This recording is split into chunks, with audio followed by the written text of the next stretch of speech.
নমস্কার বন্ধুরা, GS forum চ্যানেলে আপনাদের সবাইকে স্বাগত জানাই। অন্নপূর্ণা ভান্ডার যে প্রকল্প নিয়ে গত 2 মাস ধরে রাজ্য রাজনীতি তোলপাড়, লক্ষ লক্ষ মহিলা চিন্তার মধ্যে রয়েছে। আর আজকে রাজ্য সরকার নতুন করে একটি নির্দেশনামা জারি করলো এবং যেই নির্দেশনামার পরে যারা অন্নপূর্ণা ভান্ডারে টাকা পাচ্ছেন তাদেরকেও টাকা ফেরত দেওয়ার নির্দেশ দেওয়া হয়েছে। এবং তার সঙ্গে সঙ্গে নতুন যে এই নির্দেশনামাতে কারা যোগ্য কারা যোগ্য নয় সেটাও কিন্তু মুখ্যমন্ত্রী শুভেন্দু অধিকারী সম্পূর্ণভাবে ঘোষণা করে দিলেন। এবং যার পরবর্তীকালে চিন্তা তৈরি হয়ে গেছে যে ভোটের আগে যে প্রতিশ্রুতি দেওয়া হয়েছিল সেই প্রতিশ্রুতি কিন্তু পালন করা হচ্ছে না। রাজ্য রাজনীতি এই নিয়ে কিন্তু তোলপাড় হয়ে রয়েছে। এখানে আপনারা নিউজও দেখতে পাচ্ছেন, অন্নপূর্ণা পাবে না সিভিক ভলেন্টিয়ার, আশা কর্মী, অঙ্গনওয়াড়ি কর্মী এবং তার সঙ্গে সঙ্গে এডিট করার অপশানও কিন্তু আসছে। নতুন যারা আবেদন করছেন তাদের জন্য এডিট করার অপশান আসছে এবং যা শর্ত দেওয়া হয়েছে তাতে প্রায় 28 লক্ষ আবেদনকারী বাতিল হতে পারে বলে জানা যাচ্ছে। এটা খবরে কিন্তু পাবলিশ হয়ে গেছে এবং তার সঙ্গে সঙ্গে বলা হয়েছে এতদিন পর্যন্ত যে সমস্ত আশা কর্মী, অঙ্গনওয়াড়ি কর্মী এবং সিভিক ভলেন্টিয়ার এই অন্নপূর্ণা ভান্ডারে টাকা পাচ্ছিল তাদেরকে টাকা ফেরত দেওয়ার নির্দেশনামা জারি করে দেওয়া হয়েছে। দেখুন, এখানে আপনারা দেখতেই পাবেন অন্নপূর্ণা যোজনার নতুন আপডেট। বুধবার এটা নিয়ে একটা পর্যালোচনা বৈঠক হয়েছিল এবং সেই পর্যালোচনা বৈঠকে অনেকগুলো শর্ত যোগ করে দেওয়া হয়েছে, কিন্তু ভোটের আগে কিন্তু এই প্রতিশ্রুতি ছিল না। যদি অন্নপূর্ণা দেবেনই না তাহলে বলেই দিন না, ডাইরেক্টলি নোটিশ দিয়ে জারি করে দিন যে আমরা এতজনকে দিতে পারছি না, আমাদের বাজেট নেই। কিন্তু সেই জায়গায় একটার পর একটা নতুন করে শর্ত যোগ করে রাজ্যের মানুষকে শুধুমাত্র হয়রানির শিকার হতে হচ্ছে, আর কিছুই নয়। কিন্তু দেখুন কি কি নতুন নিয়ম জারি করা হয়েছে। কারা টাকা পাবে না? প্রথম কথা, যারা আশা কর্মী আছে তারা নতুন করে টাকা পাচ্ছেন না, অঙ্গনওয়াড়ি কর্মী নতুন করে টাকা পাচ্ছেন না, এরা কিন্তু লক্ষ্মীর ভান্ডার পেত। পার্শ্ব শিক্ষক যারা আছে, সিভিক ভলেন্টিয়ার, এরা কিন্তু কোনোভাবেই অন্নপূর্ণা যোজনার টাকা পাবে না। দেখুন, এছাড়া বলা হয়েছে কোনো মহিলা যে সরকারি চাকরি করলে বা আয়কর দিলে এই সুবিধা থেকে বঞ্চিত থাকবে। এটা ফেয়ার কন্ডিশন ছিল, ফেয়ার শর্ত ছিল। হ্যাঁ, সরকারি চাকরি করলে তার কোনো প্রয়োজন নেই। কিন্তু এই নতুন শর্তে আরো একটা জিনিস অ্যাড করে দেওয়া হলো, সেটা হলো যদি আবেদনকারীর পরিবার তাদের কেউ যদি সরকারি চাকরি করে তাহলে কিন্তু সেই আবেদনকারীর যে ফর্ম সেটা কিন্তু বাতিল করে দেওয়া হবে। সঙ্গে সঙ্গে এটাও বলা হলো যদি কেউ পেনশনভোগী হয়, পরিবারের কেউ যদি পেনশন পায় তাহলেও কিন্তু তার যে আর্জি সেটাকে বাতিল করা হবে। পরিবারের কেউ যদি আয়করদাতা হয় তাহলেও কিন্তু অন্নপূর্ণা যোজনার যে ফর্ম সেটাকে বাতিল করে দেওয়া হবে। দেখুন, এই শর্ত শুরুতে কিন্তু ছিল না। সেখানে স্পষ্টভাবে বলা ছিল যে যিনি সুবিধেভোগী তিনি যদি কোনোভাবে আয়কর দেন, তিনি যদি কোনোভাবে সরকারি কোনো গ্র্যান্ট পান, তিনি যদি পেনশন পান তবেই কিন্তু পাবেন না। এখন রাজ্য সরকার নতুন করে শর্ত যোগ করলো, পরিবারের কেউ যদি পায় তাহলেও কিন্তু অন্নপূর্ণা ভান্ডার পাবেন না। এটা কেমন শর্ত হলো? যিনি পরিবারের মধ্যে আয়করদাতা রয়েছেন তার সঙ্গে সম্পর্ক ভালো নাও হতে পারে, যে পরিবারের মধ্যে আপনি আছেন সেই পরিবারে যে পার্সন বিজনেস করছে বা পেনশন পাচ্ছে তার সঙ্গে যিনি অন্নপূর্ণা সুবিধাভোগী রয়েছেন তার সম্পর্ক ঠিক নাও হতে পারে। তাহলে অন্নপূর্ণা ভান্ডার চালু করার একটাই তো উদ্দেশ্য ছিল যে গরিব মানুষ যেরকম ভাবে টাকাটা পাবে সেই সঙ্গে মহিলারা যাতে স্বনির্ভর হয়, ইন্ডিপেন্ডেন্ট হয়। সেই স্বনির্ভরতার উদ্দেশ্যটা কোথায় গেল? রাজ্য সরকার তো স্বনির্ভরতার উদ্দেশ্যে এই স্কিমটা নিয়ে এসেছিল, সেটা কিন্তু কোনোভাবে এই যে নতুন শর্ত, এই নতুন শর্তেতে কিন্তু সেটা দেখা যাচ্ছে না। এরপরে আরো আসি কারা কারা বাতিল হচ্ছে। দেখুন, এই টোটাল এই যে শর্ত নিয়ে বিস্তর আলোচনা হয়েছে। 24 লক্ষ এরকম বলা হচ্ছে যে আবেদনকারী তারা কিন্তু নতুন করে যাচাইয়ের মুখে পড়েছে, নতুন করে ভেরিফিকেশন, 24 লক্ষের ভেরিফিকেশন হচ্ছে এবং নতুন করে যে শর্ত হচ্ছে সেই শর্তের মাধ্যমেই কিন্তু সমস্ত কিছু চেক করা হচ্ছে। এবং আরো কিছু শর্ত যোগ করে দেওয়া হয়েছে যেগুলো জানলে আপনি রীতিমতো অবাক হয়ে যাবেন। কি কি শর্ত? প্রথম কথা, বাড়িতে যদি কেউ জিএসটি দেয় তাহলে কিন্তু তার অন্নপূর্ণার ফর্ম বাতিল হয়ে যাবে। এটা কেমন কথা হলো? বাড়িতে কোনো একটা দোকান থাকলে তার তো জিএসটি থাকবেই, সেই জিএসটি থাকলেই কি সে তার অন্নপূর্ণা ভান্ডার বাতিল হয়ে যাবে? জিএসটিতে হতে পারে যে প্রচুর ট্রানজাকশন হচ্ছে না, কম ট্রানজাকশন হচ্ছে। এখন তো দোকান থাকলেই জিএসটি ম্যান্ডেটরি করে দেওয়া হয়েছে। এটা কোন কন্ডিশন হয়ে গেল যে জিএসটি থাকলেই অন্নপূর্ণা ভান্ডার বাতিল হয়ে যাবে?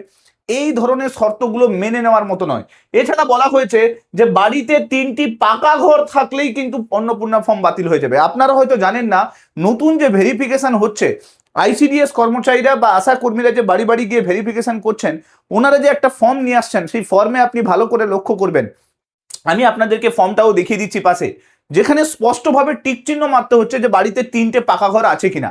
আচ্ছা, 3টে পাকা ঘর মানেটা কি? এখানে কিন্তু ঘর মানে এই 3টে বাড়ির কথা বলেনি, একটা ঘরের মধ্যে 3টে রুম আছে কিনা। এটা কেমন কথা হয়ে গেল? এটা কেমন কন্ডিশন হয়ে গেল? আরে আজকালকার দিনে কোনো বাড়ি এরকম পাবেন না যেখানে 3টে ঘর নেই। এটা কোনো কন্ডিশন হলো যে 3টে ঘর থাকবে না? তো এই কন্ডিশনটাও কোথাও না কোথাও আমার মনে হচ্ছে যে কোথাও চিন্তা ভাবনার ভুল আছে। এই পাকা ঘরের কনসেপ্টটা চিন্তা ভাবনার ভুল আছে। তাহলে আপনারা ডাইরেক্টলি বলে দিন যে বাংলার বাড়িতে যাদেরকে টাকা দেওয়া হচ্ছে তাদেরকেই দেওয়া হবে। বাংলার বাড়িতে একটা করে ঘর বানাতে হয়, কিন্তু বর্তমানে সেই বাংলার বাড়িতে একটা করে ঘর আপনি কারু বাড়িতে গিয়ে দেখতে পাবেন না। বাংলার বাড়ির টাকার সঙ্গে কিছু পরিমাণ টাকা অ্যাড করে তারাও 3টে করে ঘর বানাচ্ছে। তো এই কন্ডিশনটা কোথাও না কোথাও ভুলভাল কন্ডিশন, যে কন্ডিশনটা নতুন করে রাজ্য সরকার চাপিয়ে দিয়েছে। এরপরে আসি, 50 ডেসিমেলের বেশি যদি জায়গা থাকে তাহলেও কিন্তু অন্নপূর্ণা ভান্ডার বাতিল হয়ে যাবে। এই নির্দেশিকা কিন্তু শুরুতে বলা হয়নি, এখন নতুন করে এই জমির নির্দেশিকাটা দেয়া হচ্ছে। এরপরে আসি, যিনি আধিকারিক আছেন তিনি কিন্তু যাচাই করবেন, এবং যাচাই করার পরে সেই আধিকারিক যা সিদ্ধান্ত দেবে সেই সিদ্ধান্তের উপরে বেস করে আপনাকে অন্নপূর্ণা ভান্ডার দেওয়া হবে। অর্থাৎ ধরে নেওয়া যেতে পারে যে এমন আবেদনকারী আর অন্নপূর্ণার প্রাপক তালিকায় কোনোভাবে নাম উঠবে না। অর্থাৎ এই যে কন্ডিশনগুলো দেওয়া আছে, এই কন্ডিশনগুলো একটাও যদি ফুলফিল হয়ে যায় তাহলে আপনি অন্নপূর্ণা ভান্ডারে টাকা পাচ্ছেন না। দেখুন, এই কন্ডিশন আপনি দিন রাজ্য সরকারের কাছে, এটা আমার আবেদন, আপনারা কন্ডিশন দিন, কন্ডিশন কোনো অসুবিধা নেই, কিন্তু সেই কন্ডিশনগুলো যেন ঠিকঠাক হয়। যেখানে জিএসটির ওপরে আপনি কন্ডিশন চাপাচ্ছেন, তো জিএসটির লিমিট বলুন কতটা জিএসটি। আপনি 3টে পাকা ঘরের কথা বলছেন, কোন পাকা ঘর, কার বাড়িতে আজকে 3টে পাকা ঘর নেই? 50 ডেসিমিল জায়গা ঠিক আছে, জায়গার বেসিসে আপনি দিচ্ছেন, কৃষক বন্ধু তারা পাচ্ছে, সেই অনুযায়ী অন্নপূর্ণা ভান্ডার ঠিক আছে, মেনে নেওয়া যায়। কিন্তু এই যে কন্ডিশনগুলো চাপিয়ে দিচ্ছেন, তাতে মহিলারা স্বনির্ভর আর থাকবে না। মহিলাদের স্বনির্ভর করার যে উদ্দেশ্য সেটা কিন্তু সম্পূর্ণভাবে ব্যর্থ হবে। আমরা শুধুমাত্র এই অন্নপূর্ণা ভান্ডারের মাধ্যমে গরিব মানুষদের উপকারের জন্য এই ভাতা চালু করিনি। এই ভাতা হাজার হাজার লক্ষ লক্ষ মহিলাকে স্বনির্ভর করিয়েছে, হাজার হাজার লক্ষ লক্ষ মহিলাকে তার পরিবারের সামনে মাথা উঁচু করে দাঁড় করিয়েতে শিখিয়েছে। তো এই ভাতাটা সেই জন্য কিন্তু অনেক বেশি উপকারী ছিল। কিন্তু আজকে আপনারা যে কন্ডিশন ইউজ করছেন, সেই কন্ডিশনের পরে লক্ষ লক্ষ মহিলা আশাহত হবে। দেখুন এরপরে কি বলেছে, এই নতুন নির্দেশিকায় যারা আশা কর্মী রয়েছেন এবং অঙ্গনওয়াড়ি কর্মী, তাদের অ্যাকাউন্টে যদি টাকা ঢুকে গিয়ে থাকে তাহলে সেই টাকা ফেরত দেওয়ার নির্দেশিকাও দেওয়া হচ্ছে। মানে বুঝতেই পারছেন, কোনো আশা কর্মী যদি টাকা পেয়েও গিয়েও থাকে তাকে কিন্তু টাকা ফেরত দিতে হবে। বর্তমানে রাজ্যে আশা কর্মীর সংখ্যা 75,000 আছে, অঙ্গনওয়াড়ি এবং আশা কর্মী মিলিয়ে 75,000 কর্মচারী আছে।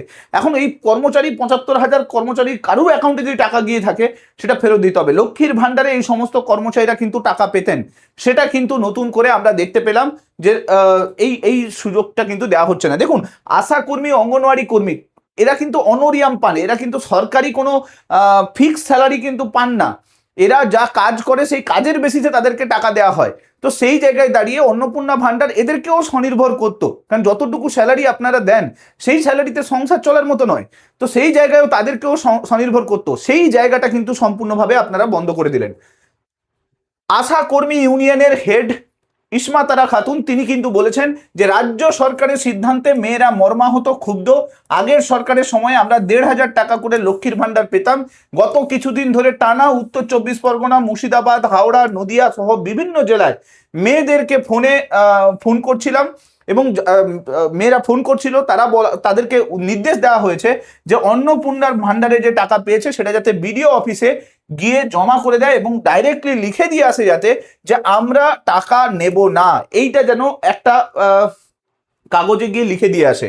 আর বৃহস্পতিবার তো সরকার জানিয়েই দিল যে না, আশা কর্মীরা বা অঙ্গনওয়াড়ি কর্মীরা তারা কিন্তু কোনো টাকা পারবে না। তো এই নিয়ে কিন্তু তীব্র প্রতিবাদ জানাচ্ছে আশা কর্মী ইউনিয়নের সমস্ত মহিলারা। দেখুন এই যে টাকা ফেরতের যে গল্পটা, এই গল্পটা কিন্তু এতদিন ছিল না, এটা আবার নতুন করে নির্দেশ চালু করা হচ্ছে। তো এই নির্দেশনামা আপনারা একদম ডাইরেক্টলি কেন দিচ্ছেন না, একটু একটু করে কেন নির্দেশ দিচ্ছেন? সাধারণ মানুষকে কেন হয়রানির শিকার হতে হচ্ছে? এরপরে আরো আসি, অন্নপূর্ণা যোজনাতে নতুন করে এডিট অপশন চালু হচ্ছে। কেন এডিট অপশন বুঝতেই পাচ্ছেন, যারা ফর্ম ভুল করেছে বা যারা এই সমস্ত ডিটেলস দিতে কোথাও ভুল হয়েছে তাদের জন্য নতুন করে এডিট অপশন দেওয়া হচ্ছে। মুখ্যমন্ত্রী শুভেন্দু অধিকারী তিনি বলেছেন যে প্রকৃত প্রাপকরা সঠিক সময় মতো আর্থিক সহায়তা পাবেন, কাউকে বাদ দেওয়া হবে না। যদিও তিনি আশ্বাস দিয়েছেন যে যারা প্রকৃত প্রাপক তারা কিন্তু পাবেন, কিন্তু সেই প্রকৃত প্রাপক কারা সেই নির্দেশ কিন্তু এখনো পর্যন্ত রাজ্য সরকারের তরফ থেকে কেন দেওয়া হয়নি? রাজ্য সরকার প্রকৃত প্রাপকদের ডিটেলস শুরুতেই কেন দেয়নি? একটু একটু করে নির্দেশ কেন দেওয়া হচ্ছে? দেখুন এডিট অপশন এলে আপনারা যারা এখনো পর্যন্ত অন্নপূর্ণা ফর্ম ফিল আপ করতে গিয়ে ভুল করেছেন সেটা আপনারা দিতে পারবেন, সেটা সঠিকভাবে করতে পারবেন। আর এডিট অপশন আসা খুব দরকার। আর আমার তো মনে হয় রাজ্য সরকারের উচিত স্পষ্টভাবে নির্দেশও দিয়ে দেওয়া যে কেন বাতিল করা হচ্ছে। কেউ যাতে ফর্ম খুললে পোর্টালে সে যাতে দেখতে পায় যে তার ফর্মটা কেন বাতিল হয়েছে। দেখুন 30শে জুন পর্যন্ত যত ফর্ম জমা পড়েছে সেগুলো কিন্তু যাচাইয়ের কাজ চলছে, এবং 30শে জুন পর্যন্ত যত ফর্ম জমা পড়েছে সেই ফর্মগুলোর ওপরেই কিন্তু 10ই জুলাই তার মধ্যেই কিন্তু ভেরিফিকেশন কমপ্লিট হয়ে যাবে, মুখ্যমন্ত্রীর তরফ থেকে নির্দেশ দেওয়া হয়েছে। এবং তার সঙ্গে সঙ্গে এটাও বলা হয়েছে যে 30শে জুন পর্যন্ত যত অফলাইনে ফর্ম জমা পড়েছে সেগুলোও কিন্তু 10ই জুলাইয়ের মধ্যে ডিজিটাইজেশন হয়ে যাবে। তার মানে এটা বোঝাই যাচ্ছে যে 10 তারিখের মধ্যে, মানে আজকের দিনের মধ্যেই কিন্তু সমস্ত ভেরিফিকেশন কমপ্লিট হয়ে যাবে, এবং তার সঙ্গে সঙ্গে 10 তারিখে একটা কিন্তু লিস্ট বেরিয়ে যাবে। দেখুন অনেক ব্লক, আপনারা যদি ভিডিওগুলো কমেন্ট বক্সে দেখেন, অনেক ব্লকে কোনো ভেরিফিকেশন হয়নি, কোনো কিছু ভেরিফিকেশন হচ্ছে না, ফোন করে যাওয়া হচ্ছে না, বাড়িতে যাওয়া হচ্ছে না।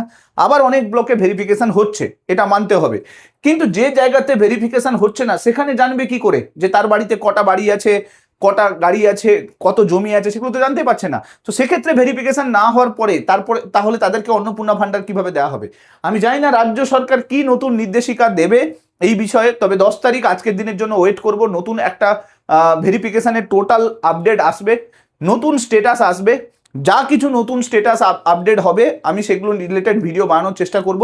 তবে এই নির্দেশিকা অনেকখানি কিন্তু লক্ষ লক্ষ মহিলা, কোটি কোটি মহিলা যারা এই অন্নপূর্ণা ভান্ডার নিয়ে অনেক আশাই ছিল, সেই আশাকে কিন্তু অনেক বেশি আশাহত করবে। সো আশা করছি ভিডিওটা আপনাদের ভালো লাগলো, ভিডিওটাকে শেয়ার করে দিন যাতে রাজ্য সরকারের কাছ পর্যন্ত পৌঁছয়। এই নির্দেশগুলো সরকারের উচিত সঠিক নির্দেশ বের করা, এটা নয় যে দুদিন অন্তর মিটিং করবেন আর একটা একটা করে নির্দেশ আপনারা জারি করবেন। যা কিছু নতুন আপডেট আসবে আমি চেষ্টা করব ভিডিও বানানোর জন্য। ভিডিওগুলো ভালো লাগলে লাইক করে দেবেন, চ্যানেলটাতে নতুন হয়ে থাকলে সাবস্ক্রাইব করে নেবেন, এবং অবশ্যই এই ভিডিওগুলোকে শেয়ার করতে ভুলবেন না। Thank you so much. Next ভিডিওতে আপনার সঙ্গে আবার দেখা হচ্ছে। Till then, bye by.